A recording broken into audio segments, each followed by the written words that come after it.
friends as the answers to those questions. Thank you. Minister. Thank you, Mr Deputy Speaker, and I'm genuinely grateful to my honourable friend, the member for Basildon and Billericay, for securing this debate. And it does give me, I have to say, Mr Deputy Speaker, great pleasure in seeing that Essex members of Parliament now represent the majority of those represented in the House this afternoon. And I would also very much like to thank him for the hard work that he and his colleagues put in, that he puts in as the chair of the APPG for the British Council, and that the other members of the APPG put in, particularly on their recent report on opportunities for global Britain. And I will pay tribute to my good, honourable and gallant friend, the member for Beckenham, who I'm willing to make an honorary member of the Essex Mafia this afternoon for his thoughtful contribution. Mr Deputy. Thank you, Mr Deputy Speaker. I want to correct the Minister. I don't need to be an honorary member of the Essex Mafia. I am a member of the Essex Mafia. I spent 10 years at Chigwell School. Yeah. Mr Deputy Speaker, makes you the odd one out, but we will, I'm sure, forgive you. Mr Deputy Speaker, the government is determined that Britain will remain an outward-looking nation, positive and patriotic, demonstrating leadership and innovation, and I can assure the House the British Council is a key part of that. Its mission is to teach English, to promote the UK education, arts and culture across the globe. In doing so, it showcases, as my honourable friend said, our strength and values, but it also builds trust and opportunities between nations. The APPG report rightly identifies the British Council as one of the UK's real assets. Indeed, and that position is reflected in our own integrated review published earlier this year. And the review recognises the British Council as a key aspect of our global influence. For 85 years, the Council has boosted Britain's status as a cultural superpower. Its programmes reach 790 million people in more than 100 countries every year. And the British Council plays a vital role in enhancing our standing in the world. It forges connections, it forges understanding, and it forges trust between the UK and other countries. Now, this trust is already strong, and the Council's recent report on soft power noted that the UK is ranked first amongst G20 nations for overall attractiveness and second in the G20 for trust. And the British Council adds significant value here.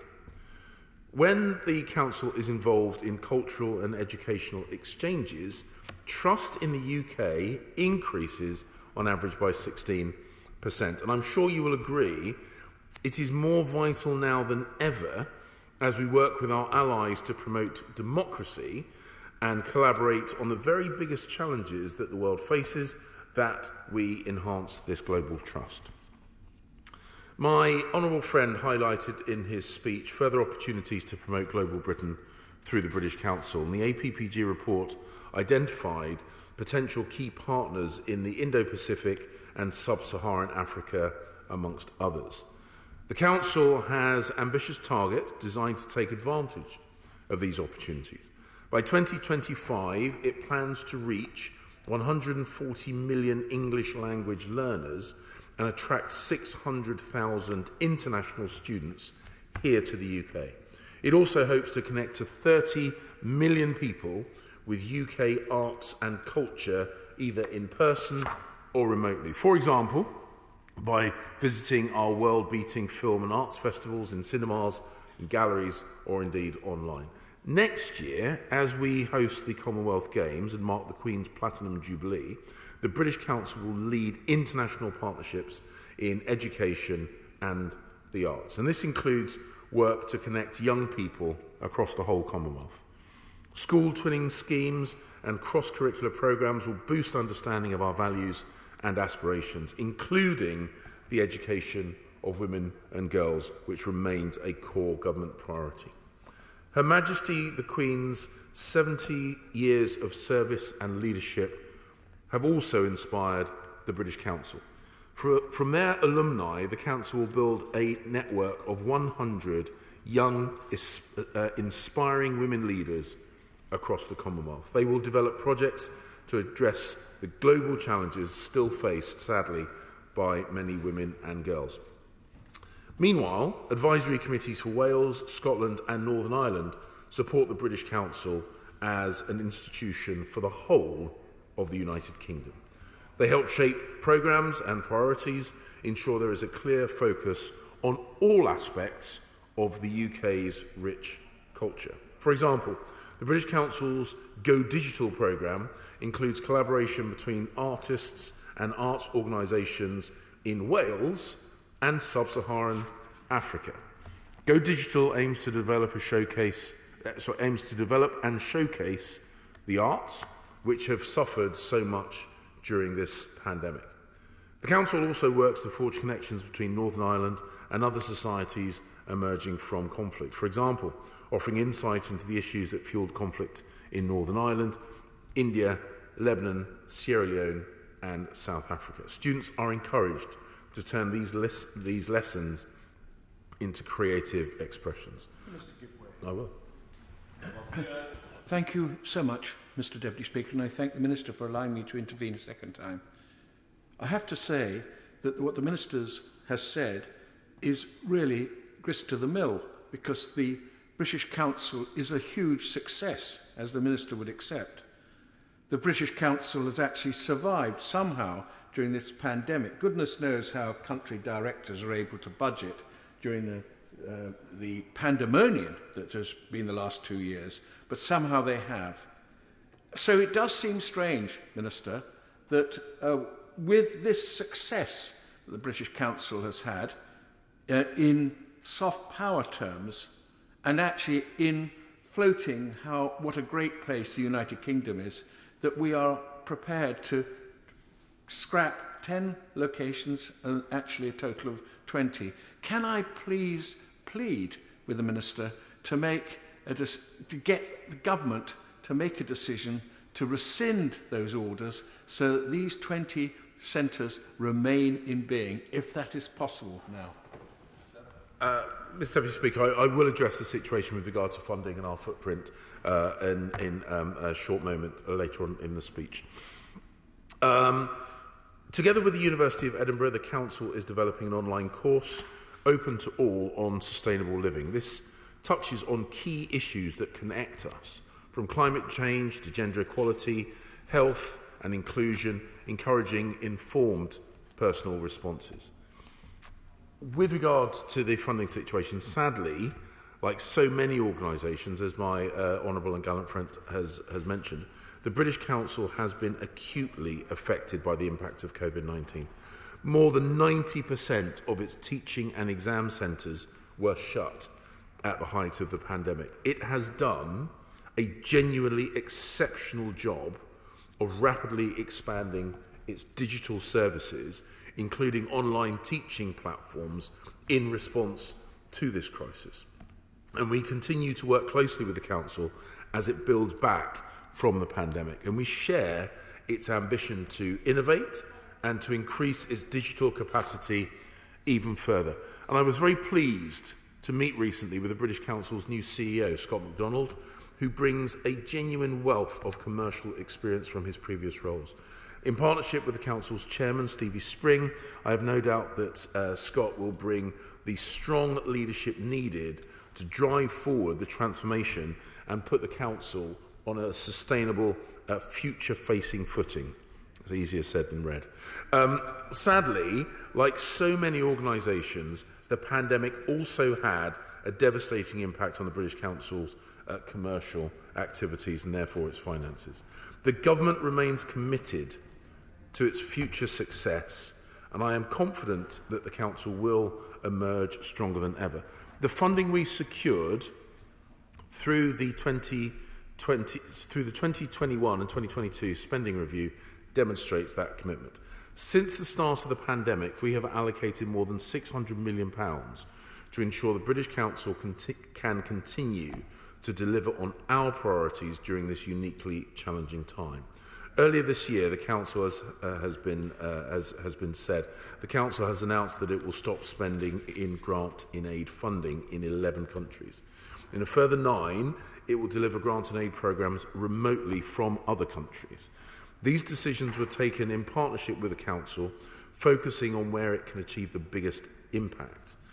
My honourable friend raises the... Of course.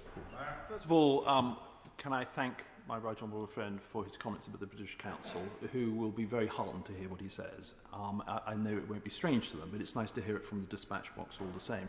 And I concur with his comments about the new Chief Executive, Scott Mcdonald, and indeed Stevie Spring as well. I think they will bring a lot to the British Council at this important time. I hear what he says about the figures. The trouble is, and one doesn't dispute the figures, the monies that were put into the British Council as their commercial activities collapsed. But the government was still 10 million short of what was required to keep those 20 country operations fully operational. And that was the crime there. And when one spoke with ministers, no problem at all, they got it, but it's still translated into a 10 million cut. Now, the fear is that something similar is going to happen now, going forward. My honourable friend raises the prospects of additional closures, and I understand his concern about that. And the simple truth is we do continue to operate, notwithstanding the budget, the SR allocation, in a challenging financial context. And of course, we are working very, very closely, and continue to work closely with the British Council on the implications of the 22 to 25 spending review. I can assure him the funding settlement has not yet been finalised, and any decisions that we do make will, of course, be done in close consultation with the British Council itself. And we will continue to work with the British Council on its future strategy to ensure it continues to deliver excellence, but also maximum value as well as maximum impact. I will. And I do appreciate his generosity, but we have a little bit of time without wishing to prolong the House too long. But I accept what he's just said, because I know he's a decent fellow. But my worry is that this message, despite his exalted position within the FCDO, doesn't translate, frankly, because it didn't translate last time. And I suppose, can I tease him a little bit to see if he can go further? Would he wish to see further closures in the British Council that we've seen in the past, the last? Would he wish to see that? Mr. Deputy Speaker, you can see the political chess moves, the political judo, the political jiu-jitsu that my honourable and gallant friend is performing to me, and I know he would want me to provide assurances in strict financial terms. Sadly, I'm not able to do that at the dispatch box quite at this moment, but the assurances that I can give him is that the hugely positive impact that the British Council has on the lives of people around the world, as well as the hugely positive impact it has on the UK's standing around the world, are not lost on anyone. I enjoyed a very good conversation with the new CEO. I can assure him I will continue working with him and the rest of the team at the leadership of the British Council to make sure that we protect the excellence that this organisation delivers. I would wish, were budgets infinite, of course, to have a British Council present absolutely everywhere, which I know is a cheeky response to what was a bit of a cheeky question. But as I say, sadly, we do not live in an environment of infinite resource. He raises an incredibly important point about Afghanistan and our commitment to help those Afghans who helped us, including those through their employment with the British Council, their work with the British Council. The FCDO remains in close and regular contact with the British Council's management about the cases of eligible staff, contractors and their dependents in Afghanistan. Applications from British Council contractors for resettlement will of course have to be considered on a case-by-case basis, and we will of course work across government to find a way of expediting any decisions that are made so that we can provide assistance as quickly as possible. Thank my right honourable friend for being generous. What seems to be happening is, and I don't doubt his words, of course, but what seems to be happening is there's a disconnect between departments.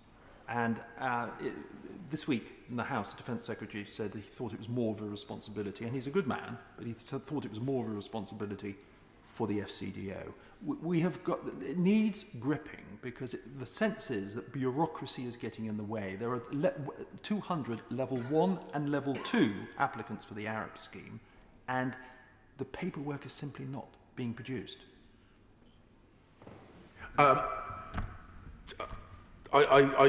completely understand the point that he has made, and the repatriation work through Afghanistan has proven to be one of the most difficult and complicated, in many instances very sensitive, but difficult and technically complicated operations that we have had to work. It is inevitable that we have to work cross-department and exchange information between departments, and ensuring that individuals who work for organisations that came under the remit of the FCDO, but whose resettlement cases might be facilitated through the MOD, will of course mean that we will continue to need to work cross-departmentally, as we have done. And I genuinely pay tribute to both my colleagues in the Home Office, in the Department for Levelling Up and Local Government, and of course the Ministry of Defence, who I know are passionate about this and work tirelessly, often with incomplete information, and we will continue working with them on that.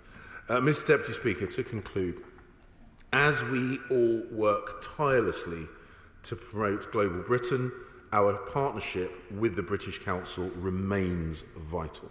We will continue to support it as it brings people together across nations, through arts, through culture, through education, and perhaps most importantly, through the English language. In this way, by showcasing our values and delivering opportunities, we will build connections, understanding and trust.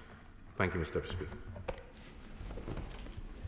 The question is that the House do now adjourn. As many of them say aye.